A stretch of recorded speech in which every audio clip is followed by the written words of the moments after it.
Hello everyone, good morning. কেমন আছো তোমরা সবাই? আশা করছি সবাই খুব ভালো আছো, সুস্থ আছো, আর আমি খুবই ভালো আছি। নতুন একটা ব্লগ নিয়ে চলে আসলাম। এই ব্লগটাও কিন্তু আমার অনেক দিন আগে, কিন্তু আমার শেয়ার করা হয়নি। রিলসে মনে হয় শেয়ার করেছি, ঠিক মনে পড়ছে না, কিন্তু আমার ব্লগের মাধ্যমে শেয়ার করা একদমই হয়ে উঠছিল না। তাই আজকে ভাবলাম ফাইনালি শেয়ার করি, কারণ এডিট করা হয় না, এডিট করার সময়টা আর পাই না। বুঝতে পারছো, সংসারে আছি, এডিট করার সময়টা সত্যি আর হাতে থাকে না। ওই একটু সময় পেলে হয়তো ফোনটা সেই সময়টা দেখতে পাই। আর কাজ করার ফাঁকে ফাঁকে তো সিরিয়ালগুলো দেখি, কাজ যখন করি সিরিয়াল ব্লগ এইগুলো দেখতে থাকি। কিন্তু ওই এডিট করতে গেলে বা এডিট করার সময়টা পেলেও ভয়েস দেওয়ার সময়টা পাওয়া খুবই কঠিন হয়ে যায়। তো বিছানাটাকে গুছিয়ে নিলাম। নিচে অনেকগুলো কাজ হয়েছে, তো উপরে এসে এখন আমি বিছানাটাকে গুছিয়ে নিচ্ছি। আর বিছানা যতই গোছাই না কেন, বিছানা ঠিকঠাকভাবে থাকে না। আর আমার খাট, সমস্ত ফার্নিচার কিন্তু এখনও আমার ওই বাড়িতেই আছে, কোনো কিছু কিন্তু আনা হয়নি। তো এই যে এই চৌকিটা পেতে আমরা শুই, তিনজনে এখানেই শুয়ে থাকে, একটু অসুবিধা হয়। তখন আমি এখানে বাসন মাজছিলাম, আর আমার শরীরটা সেদিনকে খুবই খারাপ করছিল। গত দুদিন ধরে আমার শরীর খারাপ করছিল। তো আমি বাসন মাজতেই লেগেছিলাম। বর বলেছিল বাসন মাজতে হবে না, তাও দেখলাম যে না, ওইদিকে কাজ করছিল, নিচটা ঝাড় দিচ্ছিল।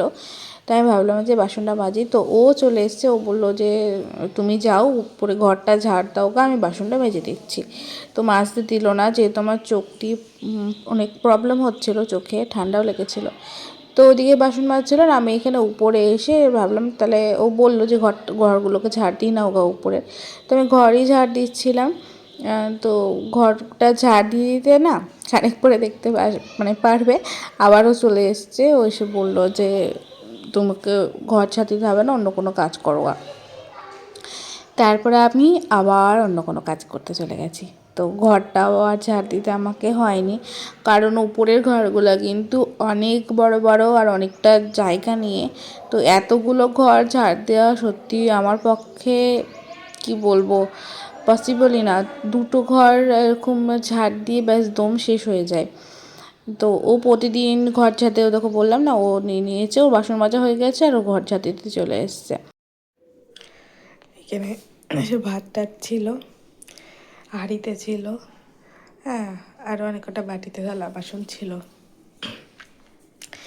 তা আমার বর সব মেজে রেখে দিয়েছে। এখানে এখানে কিছু আগের বাসন আছে, হ্যাঁ। আর এই যে হাঁড়ি টাড়ি সব মেজে রেখে দিয়েছে। আমার শরীর ভালো নেই, যে দেখো এখানে পরিষ্কার, এটা তো ফেলতে হবে, এটা করে নিয়ে আসলাম। এই দেখো সব মেজে এই বাটিতে, এটাগুলো হাঁড়িতে ছিল, বাটিতে তুলে রেখে দিয়েছে।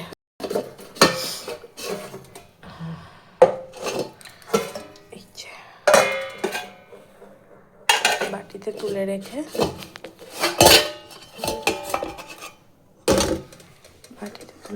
সব মেজে দিয়েছে।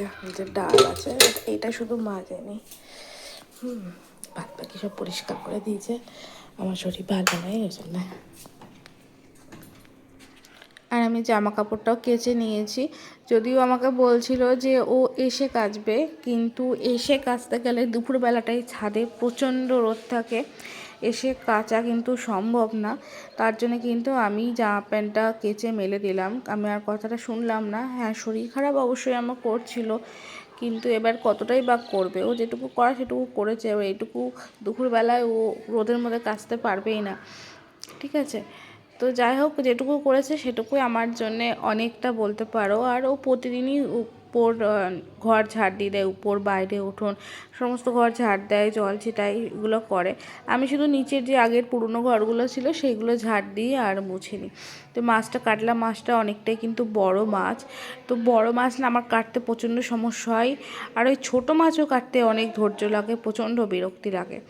এক বড় মাছ কাটতে বিরক্তি লাগে, আর ছোট মাছ একটু মাঝারি সাইজটা হলে আবার ঠিকঠাক হয়, মানে ধরে কাটতে না খুব অসুবিধা হয়। আমি কিন্তু কোনো ছাইটাই ব্যবহার করি না।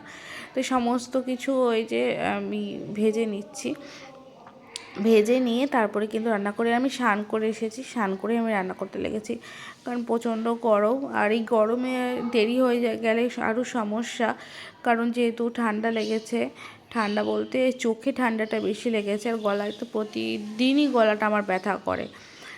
গলা ব্যথা এই বাড়িতে আসার পর থেকে গলা ব্যথা আমার পিছন ছাড়ছে না, প্রতিদিন গলা ব্যথা করে। যেহেতু সেই সকাল থেকে ধরো ওই জল ঘাটা হয়, তো ঘুম থেকে উঠে থেকেই বাসন মাজা, বাসন শেষ হয় না, শুধু জলে হাত দেওয়া হয়, শুধু জলে হাত দেওয়া হয়, ওই জন্য আরও বেশি শরীরটা খারাপ করছে।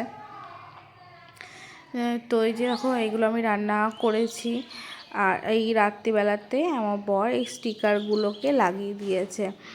এই স্টিকারগুলো আমি ওই বাড়িতে তো দেখেছিল, ওই বাড়ি থেকে আমি নিয়ে এসেছি, অনেকগুলো কেনা ছিল আমার, 12টা না কটা ছিল, তো ওগুলোকে লাগিয়ে দিয়েছে রান্নাঘরে।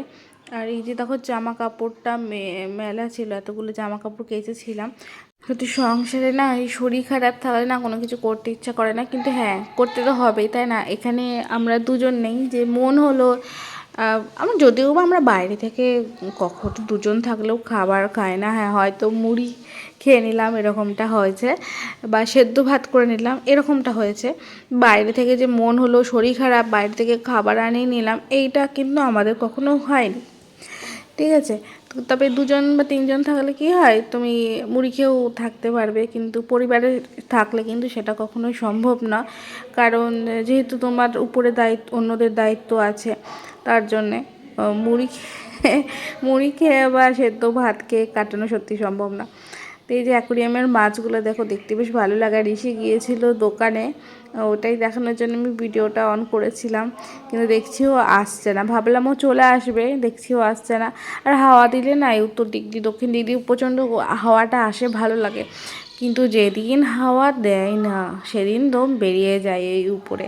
যদিও আমাদের দোতলার ঘরে অনেকটাই কিন্তু গরম কম, যেহেতু 10 ইঞ্চি গাঁথনি বলে, অনেকটা গরম কম। 5 ইঞ্চি গাঁথনি হলে উপরে না টিকতে পারতাম না, 10 ইঞ্চি গাঁথনি বলে একটু হাওয়া আসলে তখন প্রচণ্ড ভালো লাগে। হাওয়া আসলে একদম মনে হয় যেন দীঘাতে আছে, এরকমটা ফিল হয়। তো ও আসবে বলে দেখো আমি এখানে অনেকক্ষণ ধরে দাঁড়িয়ে আছি, দেখছিলাম। ও দেখো দৌড়ি দৌড়ি আসছে, ও কি কুরকুরে না কি একটা কিনে এনেছে। আর দেখো সকালে ঝাড় দিয়েছে, তারপরে দেখো কত পাতা পড়েছে, ওইখান থেকে পাতাগুলো ঘুরে ঘুরে এসে পড়ে হাওয়া দিলে।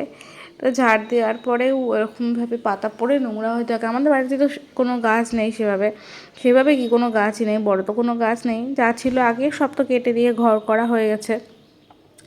আর বলছিলাম না চোখে এই প্রবলেম, এই দেখো সকালবেলা এটা আমি তুলেছিলাম, ঘুম থেকে ওঠার সময় চোখ পুরো লেগে গেছে। 2-3 দিন আমার এরকমটা হয়েছে, চোখে সব সময় জল কাটছিল, সব সময় শুধু চোখে জল কাটছে, শুধু চোখ দিয়ে জল বেরোচ্ছে। আর ঘুমিয়ে থাকলে বেশি হচ্ছে, আঠার মতো লেগে গিয়েছে, আমি টেনে টেনে ওটাকে সেই সময় আমি ভিডিও অন করেছিলাম ঘুম থেকে উঠে দেখার জন্যে যে কীরকম অবস্থায় আছে, তার জন্যে ভিডিওটা অন করেছিলাম।